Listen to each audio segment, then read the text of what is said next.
Hello दोस्तों, hi this is J, I am back with a new video. दोस्तों आज की इस वीडियो में हम लोग स्पीच एक्ट के दूसरे चरण यानी कि हम लोग बात करने वाले हैं इंटरोगेटिव क्लोजेस की। इंटरोगेट करना यानी किसी से प्रश्न पूछना। दोस्तों क्वेश्चनिंग करना या प्रश्न पूछना हमारी डेली लाइफ कम्युनिकेशन का अपने आप में एक बेहद ही इंपॉर्टेंट प्रोसेस है। ऐसा क्यों? क्योंकि क्वेश्चन पूछकर आप नॉलेज गेन करते हैं, आप अपने डाउट्स को क्लियर करते हैं, आप विविध प्रकार की जानकारी को प्राप्त करते हैं। इसीलिए आपको पता होना चाहिए कि इंग्लिश में प्रश्न कैसे पूछे जाते हैं। Okay, how to make interrogative clauses in English. Okay, तो दोस्तों अगर आपने मेरी लास्ट वीडियो देखी होगी उसमें मैंने आपको एक चीज़ बताई थी कि भाई साहब डिक्लेरेटिव क्लोजेस क्या होते हैं। डिक्लेरेटिव क्लोजेस वो होते हैं जिनमें आप किसी प्रकार की जानकारी को डिक्लेयर करते हैं, राइट। ऐसे वाक्य शब्दों का ऐसा मिलन, ऐसा कॉम्बिनेशन जिससे आप किसी प्रकार की जानकारी को क्या करते हैं, सामने वाले को देते हैं, डिक्लेयर करते हैं। लेकिन इंटरोगेट का मतलब क्या होता है? प्रश्न पूछना।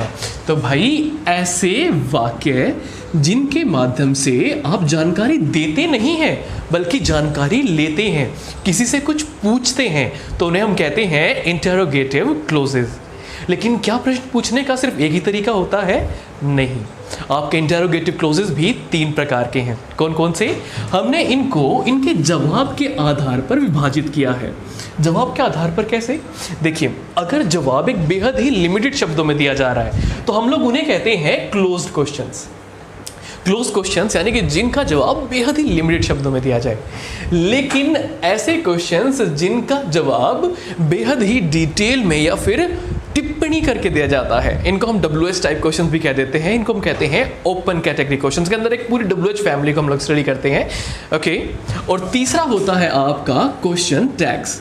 दोस्तों क्वेश्चन टैग्स का मतलब होता है कि एक स्पीकर खुद से कोई बात बोलता है लेकिन बाद में सामने वाले से कंफर्म करता है ऐसा ही है या नहीं है। ओके, लेकिन आज की इस वीडियो में हम लोग सिर्फ चर्चा करने वाले हैं क्लोज्ड कैटेगरी की, यानी कि ऐसे प्रश्न जिनका जवाब बेहद ही लिमिटेड शब्दों में दिया जाता है। ओके भाई साहब, ये आपके 2 प्रकार के हैं। फर्दर 2 कौन से? भाई इसके अंदर एक होता है जिनको हम लोग बोलते हैं पोलर क्वेश्चंस। अब पोलर वर्ड तो आपने पहले भी सुना होगा। आप कहते हैं नॉर्थ पोल, साउथ पोल। कितने पोल्स होते हैं? 2 ही पोल्स होते हैं ना। सो बेसिकली ऐसे प्रश्न जिनका जवाब या तो हाँ या फिर सिर्फ ना में दिया जाता है, इनको हम कहते हैं पोलर क्वेश्चन। जैसे कि आपसे पूछता हूँ क्या आप खाना खाएंगे, तो आप जवाब में क्या कहेंगे? या तो आप हाँ कहेंगे या फिर ना कहेंगे, फालतू की बकवास थोड़ा ही करेंगे, राइट। बिल्कुल उसी प्रकार एक होते हैं आपके इसके अंदर दूसरा ऑल्टरनेटिव क्वेश्चंस। भाई ऑल्टरनेटिव क्वेश्चंस का मतलब क्या होता है? ऐसे प्रश्न जिसमें आपको 2 या 2 से अधिक विकल्प दिए जाते हैं और आपको उनमें से किसी एक को चुनना होता है। जैसे आपसे कहता हूँ अरे भाई आप राहुल से मिलने जा रहे हो प्रीति से, तो मैंने आपको खुद से 2 विकल्प दिए, आपको इनमें से किसी एक को बस चुनना है, राइट। तो ये होते हैं आपके क्या चीज? क्लोज्ड कैटेगरी वाले क्वेश्चंस। तो दोस्तों सबसे पहले बात करते हैं हमारे यस नो टाइप क्वेश्चंस की।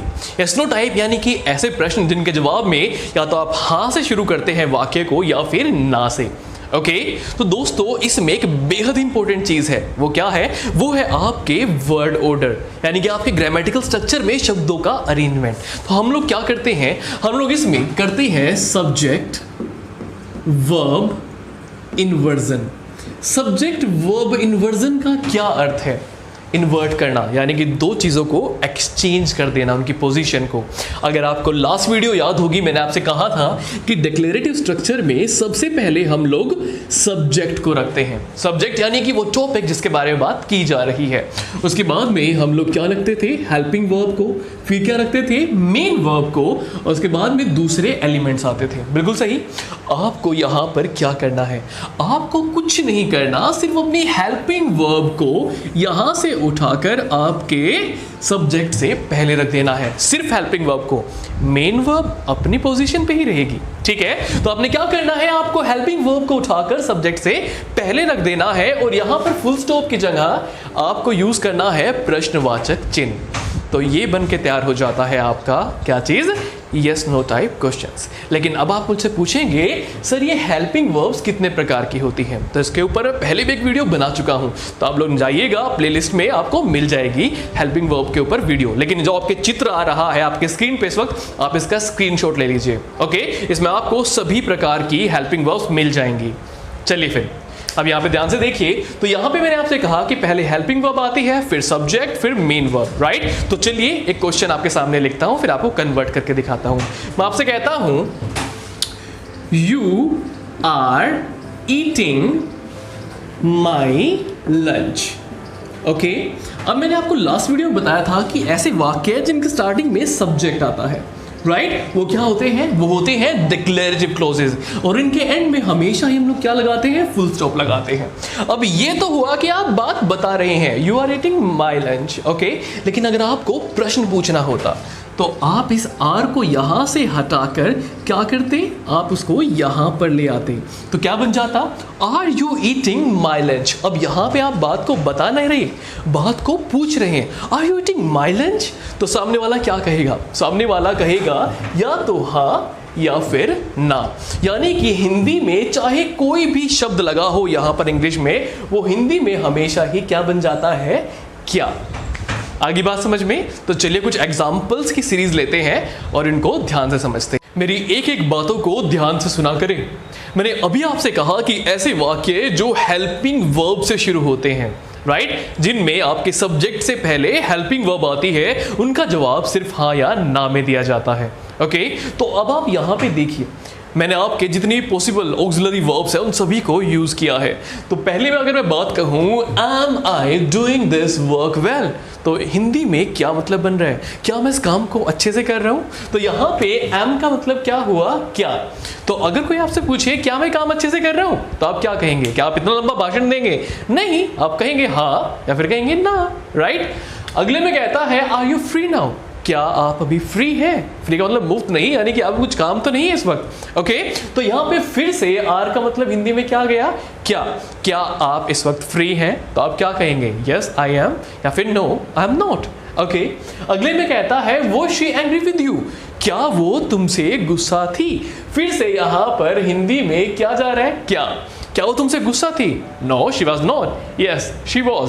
ओके, आप कहते हैं were the doors close that time, क्या उस वक्त दरवाजे बंद थे? फिर से यहां पर वर का मतलब भी क्या गया? क्या। क्या उस वक्त दरवाजे बंद थे? तो आप क्या कहेंगे? Yes they were, no they were not. Okay, कहता है do you want more details, क्या आपको और डिटेल्स चाहिए? क्या आपको और डिटेल्स चाहिए? तो आप क्या कहेंगे? Yes I do, no I don't. कहता है डज ही, अब देखिए यहाँ पे आपका सिंगुलर सब्जेक्ट आ गया, तो मैंने यहाँ पे डज का यूज किया है। ओके, अगर आपको ये वाली जानकारी चाहिए तो हेल्पिंग वर्ब वाली वीडियो देखिए, ठीक है। मैं यहाँ पे टॉपिक चेंज नहीं कर सकता, तो मैंने कहा does he cooperate with you, क्या वो आपके साथ कोऑपरेट करते हैं? तो आप जवाब में क्या कहेंगे? Yes he does, no he does not. Okay, did you hear that sound, क्या तुमने वो आवाज सुनी? क्या तुमने वो आवाज सुनी? सामने वाला क्या कहेगा? हाँ भाई सुनी, यस आई डिड। ना भाई मैं तो ना सुनी, नो आई डिडंट। अगले में कहता है have you clean the kitchen, क्या तुमने रसोई को साफ कर दिया है? सामने वाला क्या कहेगा? हाँ कर दी, यस आई हैव। ना करी, नो आई हैवंट। कहता है has she been studying for 5 days, क्या वो 5 दिनों से पढ़ रही है? आप क्या कहेंगे? Yes she has been studying. Okay, या फिर कहेंगे नो शी हैज नॉट। अगले में कहता है had you seen the Taj Mahal before, क्या तुमने पहले कभी ताजमहल देखा था? तो बेसिकली आपने एक चीज देखी कि चाहे आपकी हेल्पिंग वर्ब कोई भी हो, ओके, लेकिन हिंदी में प्रश्न हमेशा क्या से शुरू होता है, तो आपका जवाब हमेशा या तो हाँ या फिर ना से शुरू होता है। क्या आपको यहाँ तक कोई दिक्कत है? अगर कोई दिक्कत है तो कमेंट बॉक्स में आप लोग मुझसे कभी भी पूछ सकते हैं। ओके, अब यहाँ पे मैंने यूज़ किया है कौन सी? ऑक्सिलरी वर्ब्स को। अब हम बात करते हैं कुछ मोडाल वर्ब्स की। मोडाल्स कौन से होते हैं? जिनके अंदर कुछ भाव छिपे होते हैं। ओके, तो चलिए फिर अब देखते हैं कुछ मोडाल्स के एग्जाम्पल्स। दोस्तों बात करते हैं मोडाल की। मोडाल आया है मूड से। मूड यानी कि जो स्पीकर के भाव को रिप्रेजेंट करे। अगर आप किसी भी मोडाल से कोई भी वाक्य बनाएंगे तो उसमें कोई ना कोई भाव छिपा होगा। भाव कैसे हो सकते हैं? आप किसी से रिक्वेस्ट कर रहे हैं, किसी को कुछ ऑफर कर रहे हैं, किसी से कुछ परमिशन ले रहे हैं, या फिर किसी को कोई सजेशन दे रहे हैं। अलग अलग भाव छिपे होते हैं। लेकिन एक बात याद रखिएगा, है तो ये हेल्पिंग वर्ब ही, यानी कि इनका जवाब भी या तो यस या फिर नो में ही दिया जाएगा। एग्जाम्पल आपके सामने है। अगर मैं आपसे कहूँ can you get me a glass of water, क्या आप मेरे लिए ग्लास पानी ला सकते हैं? या फिर मैं कहूँ can I do something for you, तो आपने देखा एक जगह मैं आपसे रिक्वेस्ट कर रहा हूँ और एक जगह आपको कुछ ऑफर कर रहा हूँ। भाव चेंज हुआ ना, लेकिन जवाब तो हाँ या ना में ही रहेगा। मैंने कहा कुड यू मूव असाइड, क्या आप एक तरफ हो जाएंगे? तो सामने वाला है तो हाँ बोलेगा या फिर ना बोलेगा। आप कहते हैं विल यू हेल्प मी, क्या तुम मेरी मदद करोगे? आप कहते हैं would you like to order something, क्या आप कुछ लेना पसंद करेंगे? तो सामने वाला कुछ ऑफर कर रहा है, आप जवाब में क्या कहेंगे? Yes I would like to, right? कहने का मतलब तो वही है ना कि या तो आप हाँ में जवाब दे रहे हैं या फिर ना में। अब अगले कुछ भाव की बात करते हैं जहाँ पे आपको किसी से परमिशन या फिर आपको किसी का सजेशन चाहिए होता है। अगर मैं कहूँ शैल आई गो देयर, क्या मुझे वहाँ जाना चाहिए? तो मैं सामने वाले का एक राय लेना चाहता हूँ, राइट? सामने वाला क्या कहेगा? Yes you shall. अगले में कहता है मे आई कम इन, नो यू मे नॉट, क्या मैं अंदर आ सकता हूँ? सामने वाला परमिशन मांग रहा था। अगले में कहता है should we invest in this project, क्या हमें इस प्रोजेक्ट में इन्वेस्ट करना चाहिए? मैं क्या कहूँगा? Yes we should definitely invest in this project. तो यहाँ पे मैंने यस से शुरू किया ना, कहने का मतलब वही है दोस्तों कि जब भी आपका कोई भी क्लोज अगर हेल्पिंग वर्ब से शुरू होगा, चाहे वो कोई भी हो, वो ऑक्सिलरी हो, मोडाल हो या मोडाल ऑक्सिलरी हो, उसका जवाब हमेशा या तो हाँ या फिर ना में दिया जाएगा। उम्मीद करता हूँ यहाँ तक समझ में आ गया है। वीडियो को एंड तक देखना है, ओके? अब इसके नेक्स्ट टाइप को समझते हैं। चलिए अब बात करते हैं हमारे सेकंड टाइप की। सेकंड टाइप कौन सा था? ऑल्टरनेटिव क्वेश्चंस, यानी कि ऐसे प्रश्न जिसमें प्रश्न पूछने वाला आपको दो या दो से अधिक विकल्प देता है और आपको उन्हीं में से किसी एक को चुनना होता है, ओके? कुछ एक्स्ट्रा कोई बाहर से जवाब नहीं देना होता। जो आपको विकल्प दिए गए हैं आपको उनमें से ही किसी एक को चुन लेना है। तो बन गया ना आपका क्लोज कैटेगरी वाला क्वेश्चन। तो एग्जाम्पल के माध्यम से देखते हैं। यहाँ पे कहता है how does he go to school, by bus और ऑन फुट? भाई पैदल जाता है या बस से? दो ऑप्शन दिए, दो में से किसी एक को चुनना है। या तो आप कह सकते हैं आई गो टू स्कूल बाय बस, या फिर आप कह सकते हैं ऑन फुट, ओके? कहता है what do you want, Apple orange, क्या लोगे? सेब लोगे या ऑरेंज? दो विकल्प है, आपको किसी एक को चुनना है। कहता है when do you wake up, at 5 o'clock और 7 o'clock, 5 बजे उठते हो 7 बजे? देख रहे हैं आप, विकल्प दिए जा रहे हैं। कहता है when is your marriage, this month और नेक्स्ट मंथ, अरे यार तेरी शादी कब है, इस महीने या अगले महीने?